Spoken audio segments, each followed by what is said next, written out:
नमस्कार। स्वागत है दोस्तों फिर से आपके अपने YouTube चैनल पुष्कर मेडिसिन में। हम फिर से एक नया वीडियो लेकर के आए हैं जो बहुत ही ख़ास है, जो कफ सिरप के बारे में है। कफ सिरप यानी खांसी के सिरप के बारे में बात करने वाले हैं।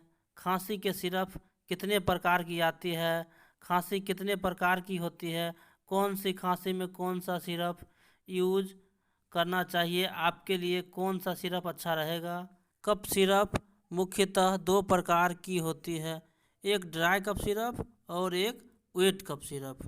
ड्राई कफ सिरप को नॉन प्रोडक्टिव कफ सिरप भी कहते हैं क्योंकि इस खांसी में कफ नहीं निकलता है, म्यूकस कुछ भी नहीं निकलता है, इसलिए इसे सूखी खांसी का कफ सिरप भी कहते हैं। खांसी में गला में खराश रहता है या गले में इरिटेशन होता है या धूल या धुआं से आपको एलर्जी हुई हो तो, या कोल्ड से आइसक्रीम खाने से या बर्फ़ खाने से खांसी होती है तो उसमें ड्राई कफ सिरप यूज होता है। D for dry, D for dextromethorphan, इस प्रकार से भी याद रख सकते हैं। या सूखी खांसी के अलावा आपको रनिंग नोज हो, नाक से पानी आता हो, आँखों से पानी आता हो, सर्दी जुकाम बहुत ही हो जो ठंड में अधिकतर होता है तो इसमें एंटीहिस्टामिन को भी ऐड हो जाता है। उसमें आता है सेट्रिजिन ग्रुप का दवा जैसे हाइड्रामाइड या क्लोरोफेर्मिन। इससे नाक बहना जुकाम भी ठीक होने लगता है। यह गले के सेक्रेशन को भी रोकता है।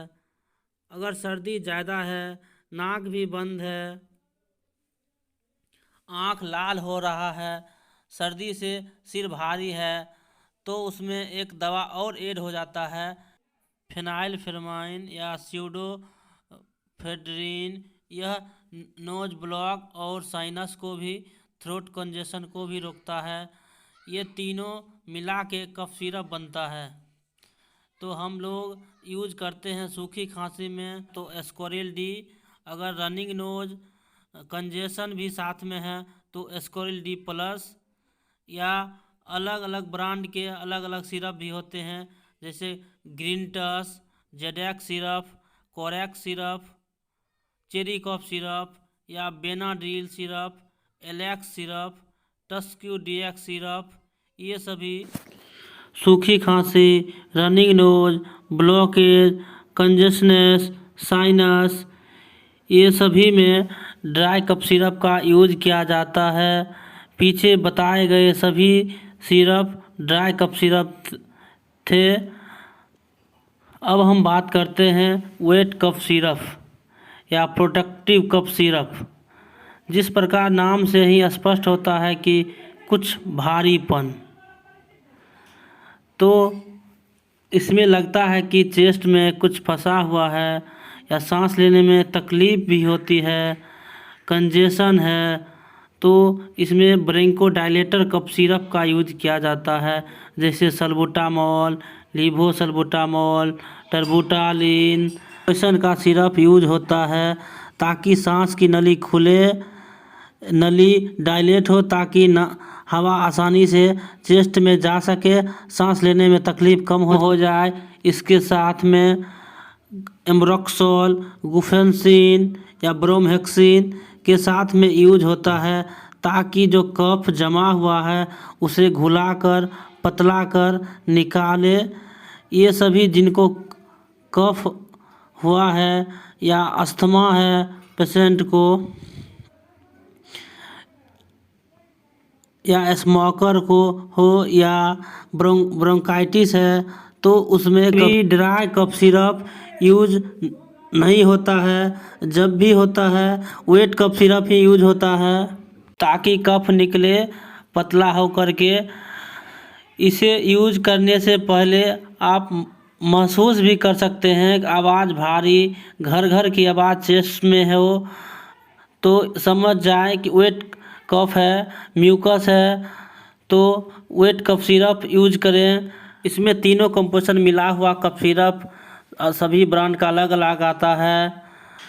तीनों लीवोसल्बुटामॉल, एम्ब्रोक्सोल और ब्रोमहेक्सिन ये मिला हुआ, नहीं तो टर्बुटालिन, ब्रोमहेक्सिन, हाइड्रोक्लोराइड इसके साथ आता है, एम्ब्रोक्सोल, गुफेंसिन ये सभी आता है। इसका ब्रांड नेम जैसे एस्कोरिल एलएस, ग्रीनटस एलएस, टस्क्यू एलएस, ये सभी सिरप में लीवोसल्बुटामॉल, एम्ब्रोक्सोल और गुफेंसिन आता है।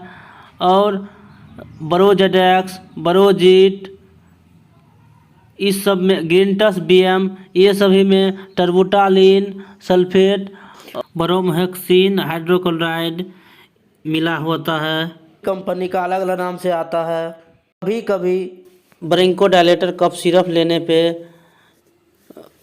हार्ट रेट, धड़कन बढ़ जाता है, तो उसमें कफ सिरप का डोज कम कर दें। 10 ml अगर ले रहे हैं तो 5 ml कर दें। धड़कन है तो घबराए नहीं, कुछ देर में आराम मिल जाएगा। और धड़कन ज़्यादा बुझा रहा है तो हवा में जाएं और ठंडी हवा लें, फैन चला करके ठंडी हवा लें, धीरे धीरे ठीक हो जाएगा। ज़्यादा दिक्कत हो तो कफ सिरप लेना बंद कर दें। ऐसे भी सभी सिरप अपने नज़दीकी डॉक्टर की सलाह से ही लें, अपने मन से ना लें। आशा करता हूँ दोस्तों कि यह वीडियो आपको पसंद आया होगा तो दोस्तों के साथ शेयर ज़रूर करें। और जितने भी मेडिकल फ्रेंड हैं उनके पास ज़रूर वीडियो यह पहुंचाएं, ताकि उनको भी अच्छी जानकारी मिल सके। और अपने रिश्तेदारों तक शेयर ज़रूर करें, ताकि अपने से कफ सिरप को चूज कर सकें।